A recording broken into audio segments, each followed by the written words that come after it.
ushers, tonight we celebrate you and you, of course, all volunteers.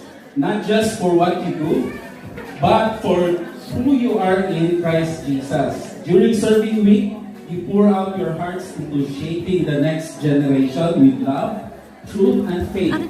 Through the lessons you impart, through the songs you heartily selected, through the arts and crafts.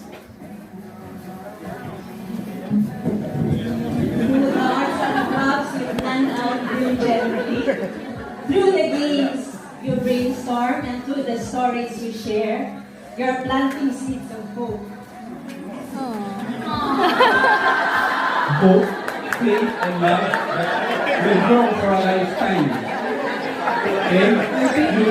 You are literally building our next generation now. Amen. So, your patience, your joy, commitment, even when no one sees, we know.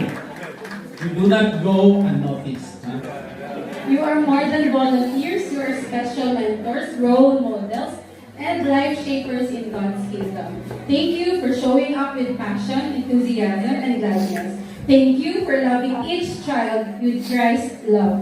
And thank you for saying yes to this calling. We, your co-workers and servants in Next Gen Ministry, Worship Service Ministry, and most of all, parents and kids, and most especially God, would like to tell you that you are deeply appreciated and valued and loved. Okay? Thank you very much. Let's all give our